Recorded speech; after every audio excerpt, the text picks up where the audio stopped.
疲れ様です。朝夕とっても涼しくなってきました。すっかり秋の香りがしてきましたね。彼岸花も多く目にするようになってきました。暑さ寒さも彼岸までと言いますが、まさに今のような季節でしょうか。皆様いかがお過ごしでしょうか。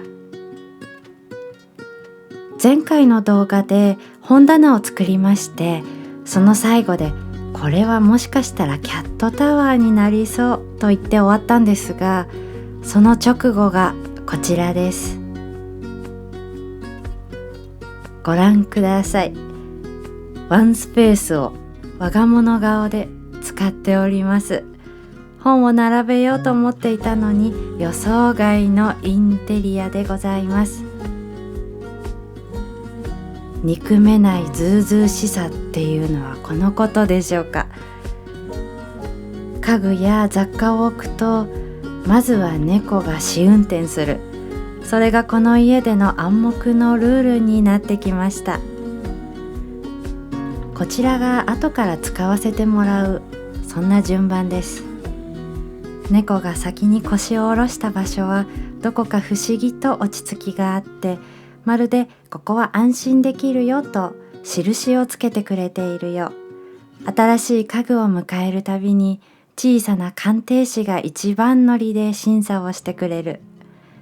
気づけばこの部屋は人間が整えているようで、実は猫が先に形を決めているのかもしれません。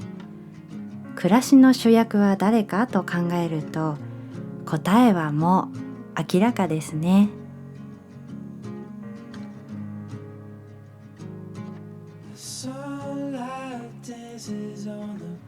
ある土曜日、この日は久しぶりにスケッチをしました。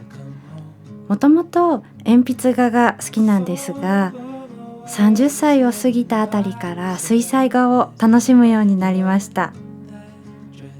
なんで絵を描くかというと、私の仕事が音楽関係なんですけど、非常に共通項が多いんです。例えば絵画教室の先生がおっしゃったんですね。リンゴを描くときは形とか手触りとか食感とか味とか、そういったものを全部想像して、それも描くように描きましょうって。そして目の前にリンゴを置いたときに、目の前に見える平面だけを描くんじゃなくって、リンゴの反対側、向こう側を描くように意識しましょうっておっしゃったんですが、音楽も本当に同じで、メロディー以外の見えないところをどう構築していくか、支えていくかとか、何が言いたいかというと、結局自分の中にないものは出てこないんですよね。知らない感情も絞り出しても出ないです。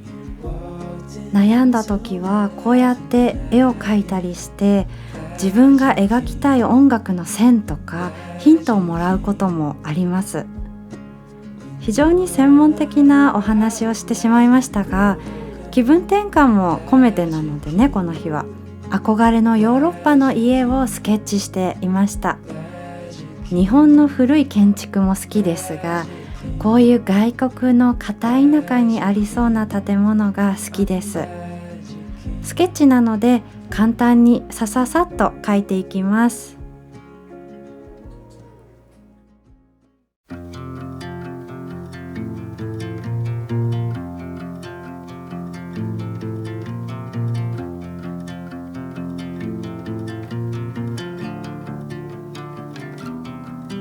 On the road, I've been away for far too long, but now I'm on my way back home.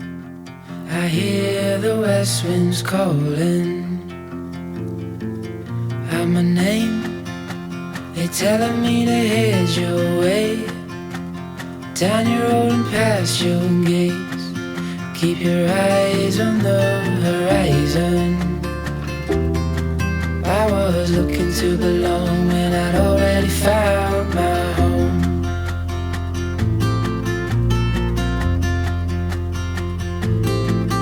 Won't be long, I'm there before the setting sun.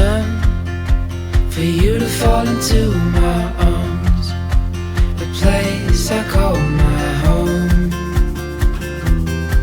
I was looking to belong when I already found my home.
ある月曜日、保育園へ子どもたちを送り、バタバタとした朝とともに仕事が始まります。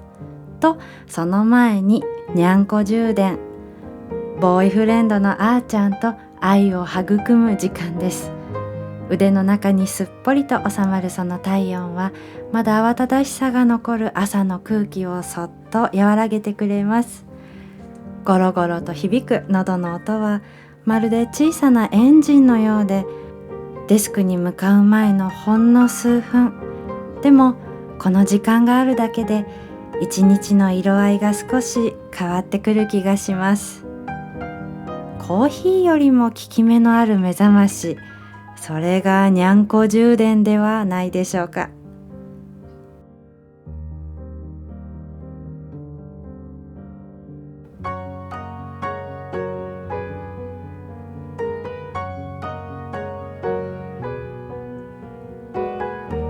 この甘え方です。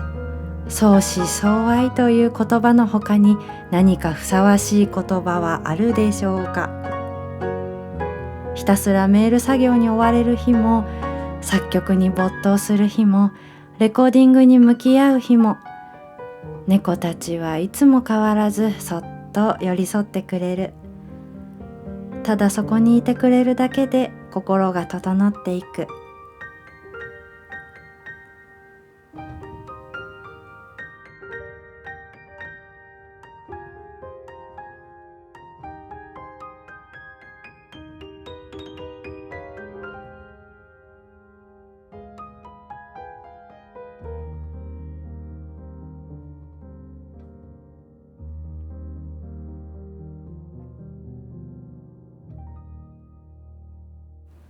さあ仕事。音楽関係の方々は夜に活動する人も多く、メールも夕方から深夜にかけてくることが多いです。スーパー朝型人間の私は、前日の夕方以降に来たメールを翌日の朝にチェックして返事をします。この時間に返すメールは、ただのやり取り以上に今日もしっかりやっていきましょうという挨拶のようで、自分自身にもスイッチを入れてくれます。朝の光と朝の仕事と猫たちと一日のリズムをここで整えていきます。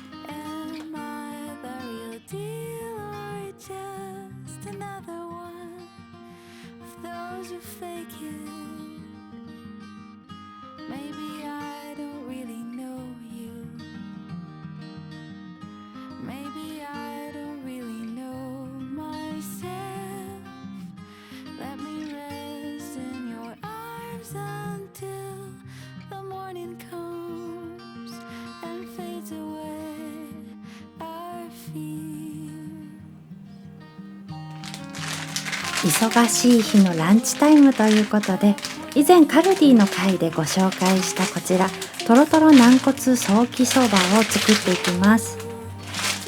ソーキそばとは甘辛く味付けした骨付きソーキをトッピングした沖縄の麺料理です。袋の中には麺と液体スープ、そして甘く煮込まれた豚バラ肉、軟骨ソーキがセットになっています。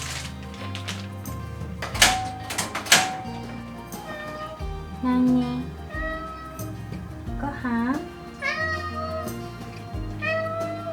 さっき食べたじゃん。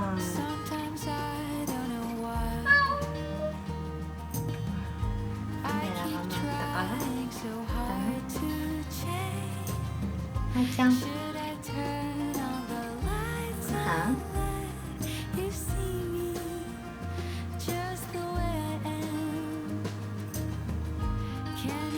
麺は4分ほど茹でます。あとはソーキをチンしてスープを作れば完成です。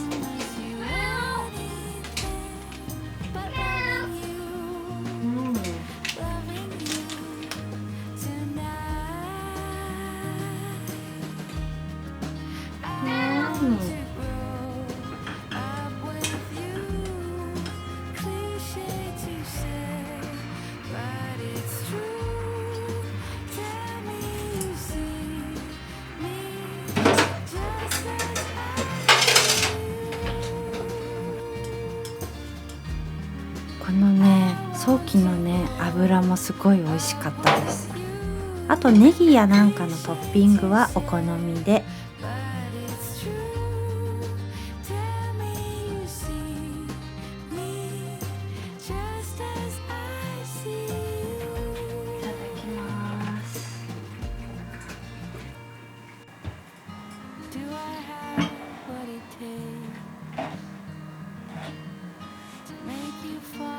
いただきます。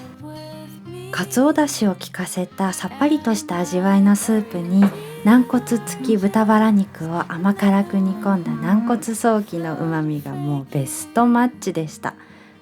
沖縄で食べるようなソーキそばを自宅で完全再現できてると思います。麺のコシもあってすっごい美味しいです。まだ数回しか行ったことないですが、なんだか沖縄が恋しい。あの海の青さや町の食堂とか、東京の小さなこの台所に一瞬だけ南国の風が吹き込んできたような、そんな気がします。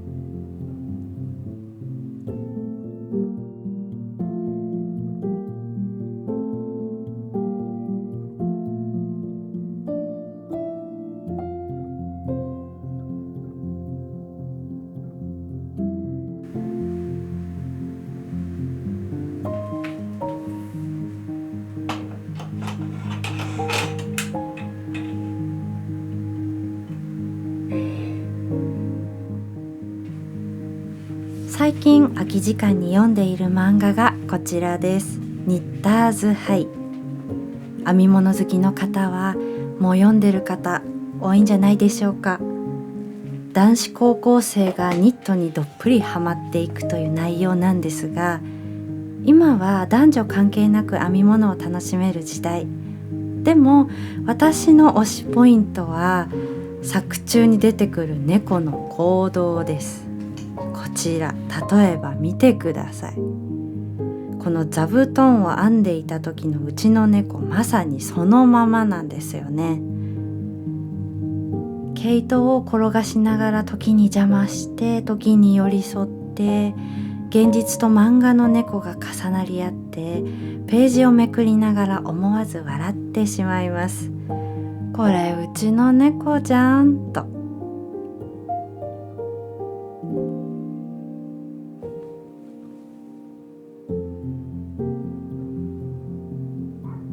生き物と暮らしているとだんだんと何を考えているのか分かってくると言いますが、猫も同じで、この日はお尻トントンを待っておりますね。尻尾の付け根をトントンとすると、はいそちらですと合図してきたりします。言葉はなくても確かに通じ合ってるんですよね。目を細めてうっとりとした表情を浮かべる姿は窓辺で日だまりに溶け込んでいく午後の光そのもの。おしりトントンは単なるマッサージではなく、安心してますよという人と猫の間で交わす小さな合図のようなものなのかもしれません。部屋の空気までもがゆっくりと柔らかくなっていく。静かな午後のひとときがゆっくりと流れていくような気がします。And all the world starts turning twos, and every stupid little thing reminds of you. When I turn one, and that was not so long ago, they'll say I'll too and I will grow, but that takes time. When I turn one, even the stars seem like they paired. It makes me wonder if it's fair.When I turn one, why does the world all turn in twos? Please tell me if the same thing's happening to you. 'Cause I told you, but you just laugh and say it's in my head. But it's all true. And after all this talk you think I'm mad.You probably think I'm mad. そして冬はもうすぐそこ。夏から編み続けているマフラーも終盤を迎えています。そういえば最近英語学習してる時に教えてもらったんですが、英語ではマフラーって言わないんですってね。ストール？ショール？なんて言うのって聞いたら、私の編んでるこれはスカーフなんですって。スカーフと言われたらなんだかハンカチーフのような薄いものを想像してしまいますが、皆さんいかがですか？どうですか？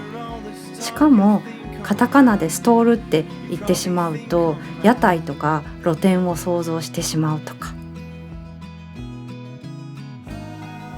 終盤に差し掛かったところで、私は今これはストールを編んでいるんだなという気持ちになりますが、それが一体このマフラーの最後にどういう表情に変わっていくのか、ちょっと楽しみでもあります。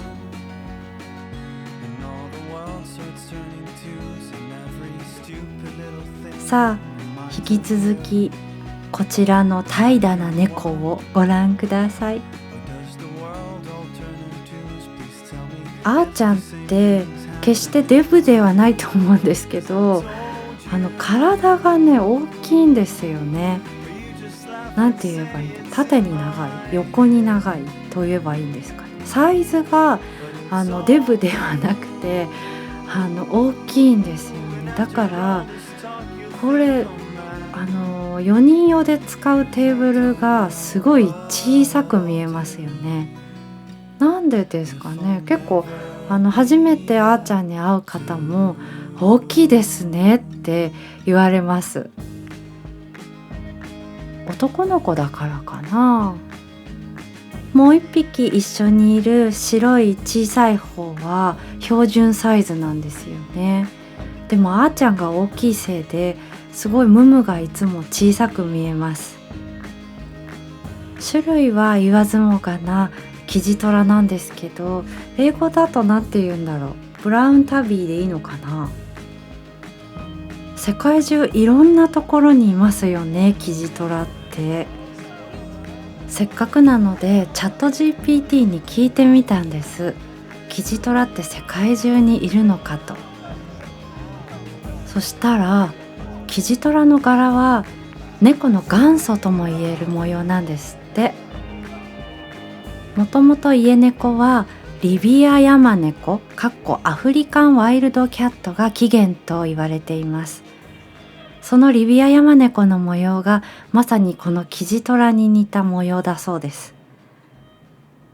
だからキジトラは原始的な柄で世界中のあらゆる国で見られるそうです。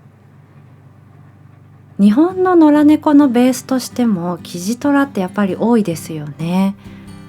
野生の環境でカモフラージュ効果があるから生き残りやすい、増えやすいっていう背景もあるそうです。まあこの寝方を見ると自分のご先祖様がどんな猫だったかというのはあまり考えてなさそうですね。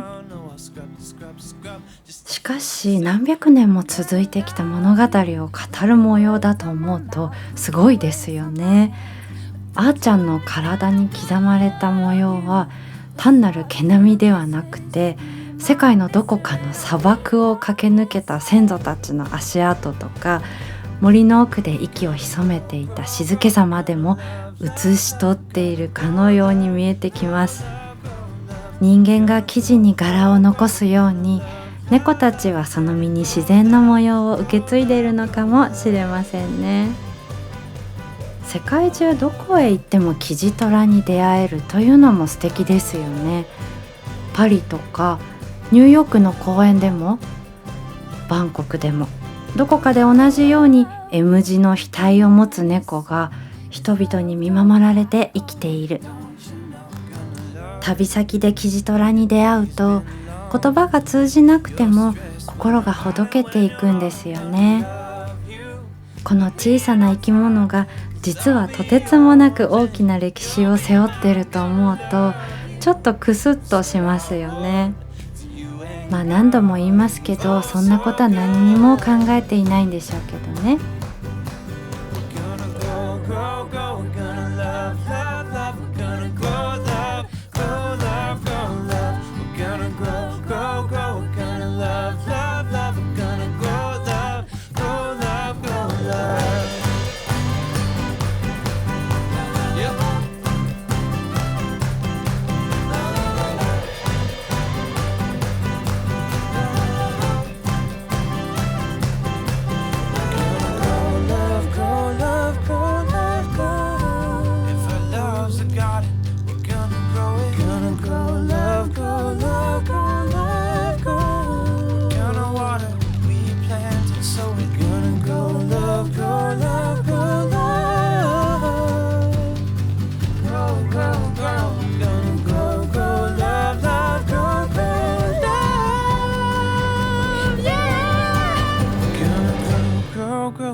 Love, we're gonna grow love, grow love, grow love. We're gonna grow, grow, grow. We're gonna love, love, love. We're gonna grow love, grow love, grow love. Yeah, hey.